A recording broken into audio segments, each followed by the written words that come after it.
Hello class third. Subject है बच्चों आपका हिंदी व्याकरण, ठीक है। और इसमें आपका चैप्टर चल रहा है 8, चैप्टर नंबर 8 विशेषण। ओके, विशेषण एडजेक्टिव। तो ये आपका कंप्लीट हो चुका है और इसके एक्सरसाइज कर रहे हैं हम, ठीक है। यहाँ पे देखिए, ये हैं संज्ञा या सर्वनाम शब्दों की विशेषता बताने वाले शब्द विशेषण शब्द कहलाते हैं। तो विशेषण शब्द के उदाहरण दिए हैं यहाँ पे, ठीक है, ये आपने पढ़े होंगे। और यहाँ पे देखिए, यहाँ पे बताया है विशेषण और विशेष्य के बारे में, ये भी मैंने आपको बताया था और लिखने के लिए भी दिया था, ठीक है ना। और यहाँ पे देखिए, संज्ञा या सर्वनाम की विशेषता बताने वाले शब्दों को विशेषण कहते हैं। और विशेषण संज्ञा या और सर्वनाम शब्दों के गुण, दोष, अवस्था, रंग, आकार, संख्या तथा मापतोल आदि बताते हैं, ठीक है ना। जिन शब्दों की विशेषता बताई जाती है उसे विशेष्य कहते हैं, ठीक है ना। जिन शब्दों के बारे में बताया जा रहा है उन्हें विशेष्य कहते हैं। अब चलिए आगे, आज है आपका क्वेश्चन नंबर 5। क्वेश्चन नंबर 5, नीचे दिए गए वाक्यों में से विशेषण और विशेष्य छांटकर अलग अलग लिखिए, ठीक है ना। तो उदाहरण के लिए ना दिया यहाँ पे, रंग बिरंगी तितलियाँ उड़ रही हैं। रंग बिरंगी तितलियाँ उड़ रही हैं, तो विशेषण दिया है रंग बिरंगी। और विशेष्य तितली के बारे में बताया, तो तितली क्या है, विशेष्य है तितलियाँ। तो तितलियाँ क्या कर रही हैं, उड़ रही हैं, ठीक है। अब यहाँ पे आ जाइए, क पे है रोहित ने नई साइकिल खरीदी, ठीक है ना। रोहित ने नई साइकिल खरीदी, तो नई क्या है, विशेषण, और साइकिल क्या है, विशेष्य। साइकिल के बारे में बताया जा रहा है तो साइकिल विशेष्य। ख देखिए, रोहित ने गर्म दूध पिया। रोहित ने गर्म दूध पिया, गर्म क्या है, विशेषण, और दूध विशेष्य। दूध के बारे में बताया जा रहा है, तो रोहित ने क्या पिया, दूध पिया। कैसा दूध, गर्म दूध। मोटा आदमी स्वस्थ नहीं रहता। मोटा आदमी स्वस्थ नहीं रहता, तो मोटा क्या है, विशेषण, और आदमी विशेष्य। आदमी के बारे में बताया जा रहा है, ओके। फिर है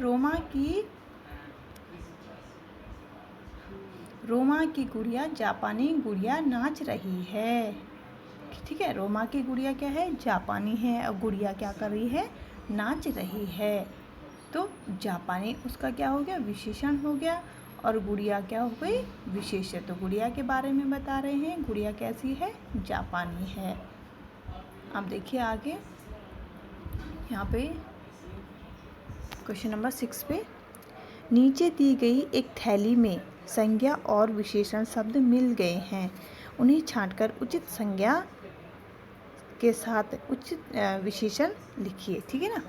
यहाँ पे देखो एक थैली बनी है, इसमें संज्ञा और विशेषण शब्द क्या हो गए हैं, सारे मिल गए हैं। क्या हो गए हैं, संज्ञा भी और विशेषण शब्द भी मिल गए। तो हमको क्या करना है, इनको अलग अलग छांट कर लिखना है। तो सबसे पहले देखो, यहाँ पे देखो मैंने आपके लिए सॉल्व कर दिया है, ये आपको काम करना था। यहाँ पे हरी मिर्च, ठीक है ना, हरी था और मिर्च। मैले कपड़े, नीला आकाश, गर्म चाय, ठंडी बर्फ, सुंदर चित्र, करेला कड़वा, कच्चा आम, सफ़ेद खरगोश, कुछ सेब, पका केला, ठीक है ना। इस तरीके से आपने इसको क्या करना है, अपनी बुक में भी यहाँ से इस थैली से छांट के यहाँ पे विशेषण और संज्ञा शब्द लिखने हैं। अब देखिए यहाँ पे आइए, रचनात्मक कार्य। अपनी पसंद के एक फल पर सही का निशान लगाए, उसकी 2 विशेषताएं बताइए, ठीक है ना। अगर आपको आम पसंद है तो आम पे, केला पसंद है तो केला, और अंगूर पसंद है तो अंगूर पे, और इसके बारे में 2 विशेषता, इसकी 2 खूबियाँ लिखनी है, इसके बारे में लिखना है, ठीक है ना।